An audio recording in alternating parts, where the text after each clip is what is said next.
उत्तराखंड के रुद्रप्रयाग में अलकनंदा नदी में भारी उफान आज देखा जा रहा है। और इसी भारी उफान की वजह से नदी किनारे स्थित भगवान शिव की विशालकाय मूर्ति पूरी तरह से जलमग्न हो गई है।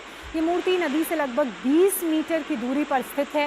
इसकी ऊंचाई 15 फीट है। आप अंदाजा लगा सकते हैं कि 15 फीट ऊंची और 20 मीटर नदी से दूर ये मूर्ति अगर पूरी तरह से पानी में समा गई है तो अलकनंदा नदी में जो पानी है उसकी रफ्तार, उसका उफान और उसका स्तर कितना ज्यादा है।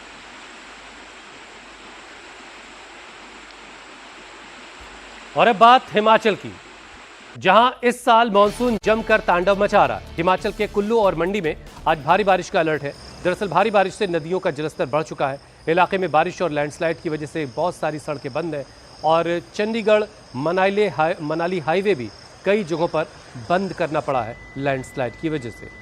बारिश और भूस्खलन का दौर हिमाचल प्रदेश में भी लगातार जारी है। कुल्लू और मंडी में तो हालात बेहद खराब हैं। कांगड़ा की भी तस्वीरें बेहतर नहीं हैं और यही कारण है कि लोगों को परेशानी हो रही है।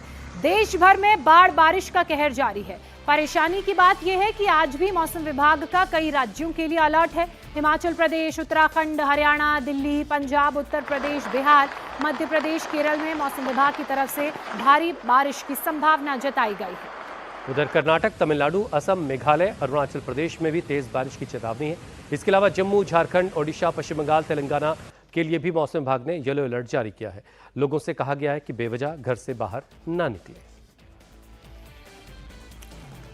चंडीगढ़ मनाली हाईवे कई जगह से बंद है, जहां लोगों को परेशानी हुई। 6 घंटे तक लोग फंसे रहे। इसके अलावा देश के दूसरे राज्यों की बात की जाए तो 20 ऐसे राज्य हैं जहां के लिए नदियां जो है इस वक्त खौफनाक शक्ल ले चुके हैं। आप नदियों का उफान देखिए। नदियों में जो पानी का करंट है वो इतना ज्यादा है कि लोगों को डर आ रही। रुद्रप्रयाग से लेकर प्रयागराज तक नदियां उफान पर है। महादेव की नगरी काशी में भी गंगा खतरे के निशान को पार कर चुकी है। वाराणसी में गंगा नदी का जलस्तर 72 मीटर के पार यानी कि डेंजर लेवल से ऊपर चला गया है। काशी में सभी 84 घाट डूब गए हैं। मकान, दुकान से लेकर अस्पताल और स्कूलों तक में बाढ़ का पानी घुस गया है। लोगों से घरों में रहने की ही प्रशासन की तरफ से अपील लगातार की जा रही है। साथ ही नदी के उफान को देखते हुए नाव चलाने पर भी रोक लगा दी गई है। तो वहीं गंगा नदी में आई बाढ़ ने वरुणा में भी उफान ला दिया है, जिस कारण वरुणा का जलस्तर भी लगातार बढ़ रहा है। और ऐसे में नदी के आसपास रहने वाले लोगों को अब सुरक्षित जगहों पर भेजा जा रहा है। रेस्क्यू टीमें मौके पर मौजूद हैं ताकि किसी भी तरह की स्थिति में लोगों को फौरन वहां से निकाला जा सके।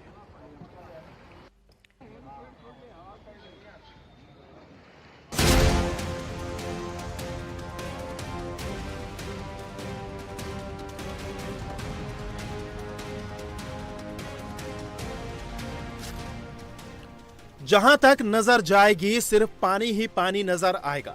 ना घर दिख रहे हैं, ना मकान, ना दुकान, और खेत खलियानों ने तो मानो जल समाधि ले ली हो। यानी मॉनसून का रौद्र रूप क्या होता है उसका अंदाजा आप इन तस्वीरों से लगा सकते हैं। महादेव की नगरी काशी का हाल ऐसा है कि ना दशमेध घाट बचा, ना नमो घाट और ना 80 घाट और ना ही मणिकर्णिका घाट। वाराणसी के सभी 84 घाट पानी में डूबे हुए हैं। काशी विश्वनाथ मंदिर की सीढ़ियों तक पानी जा पहुंचा है और मणिकर्णिका घाट में छत पर अंतिम संस्कार हो रहा है। गंगा नदी खतरे के निशान को पार कर चुकी है और निचले इलाकों में चारों ओर बाढ़ का पानी भरा हुआ है। रिहायशी इलाकों का हाल भी कुछ अच्छा नहीं है। यहाँ भी गंगा का पानी तेजी से प्रवेश कर रहा है। हाल ऐसा है कि घरों में कई फीट पानी भरने से लोग पलायन करने को मजबूर हो गए हैं। वाराणसी में गंगा का जलस्तर खतरे के निशान से लगभग 1 मीटर ऊपर बह रहा है, जिस वजह से गंगा का पानी 20,000 घरों तक जा पहुंचा है, जबकि वरुणा का पानी 30,000 घरों तक पहुंच चुका है। हालांकि हालात को देखते हुए एनडीआरएफ, एसडीआरएफ समेत जल पुलिस की तैनाती की गई है, लेकिन गंगा का वाटर लेवल करीब 3 सेंटीमीटर प्रति घंटे की रफ्तार से बढ़ रहा है और अनुमान है कि आने वाले 3 से 4 दिनों में अगर पानी इसी रफ्तार से बढ़ा तो 1978 का रिकॉर्ड टूट सकता है। जगह बहुत परेशानी का सामना करना पड़ रहा है। रोज प्रतिदिन की आवागमन की जो समस्याएं, उनमें अन्य अन्य प्रकार की बाधाएं आ रही हैं। प्रतिदिन जो है जो कार्य हम लोग आसानी से कर पाते थे, उन सभी में बाधाएं उत्पन्न हुई हैं। और अन्य प्रकार की जो खाने पीने की समस्याओं में भी जो है बहुत ज़्यादा वो आ रही है कि कहाँ क्या समस्या, कुछ मिल नहीं पा रहा, दुकानें बंद हो गई हैं। बगल में शिक्षण संस्थान है बहुत बड़ा, संस्कृत विद्यालय का, तो ये जो है इस समय पूरा डूब चुका है। पूरा क्षेत्र उसका जो है परिसर जो है पूरा डूबा हुआ, जलमग्न हो चुका है। उस परिसर को जो है बंद कर दिया गया है अनिश्चित काल के लिए। सांप बिच्छर गोजर घर में घुस जाए। अब देखिए दूध लेने के लिए हम निकले हैं, कैसे निकले इतना पानी में घुस करके। अब बच्चे क्या खाएंगे पिएंगे, हम लोग तो मान के चलिए आदमी कुछ भी खा ले, लेकिन बच्चे भाई छोटे छोटे बच्चे हैं तो दूध पे जिंदा है, क्या खाएंगे। गंगा की लहरें समुद्री लहरों की तरह 10-10 फीट ऊपर उठ रही हैं। तटीय इलाकों में बाढ़ जैसे हालात बने हुए हैं। प्रशासन की तरफ से लगातार बचाव कार्य और पेट्रोलिंग जारी है। पुलिस भी लगातार गश्त कर रही है और उत्तर प्रदेश सरकार के मंत्री भी बाढ़ प्रभावित क्षेत्र का दौरा कर रहे हैं और लोगों से सुरक्षित जगहों पर जाने की अपील की जा रही है।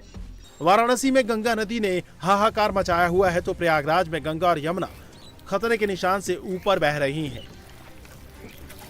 प्रयागराज में कई इलाकों में बाढ़ की वजह से लोग त्राहिमाम कर रहे हैं। पूरा शहर पानी में लबालब है।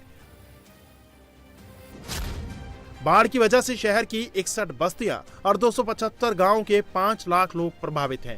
करीब 80,000 लोग बाढ़ की वजह से बेघर हो चुके हैं और जिले में कुल 19 बाढ़ राहत शिविरों में 9,000 से ज्यादा लोगों ने शरण ली हुई है।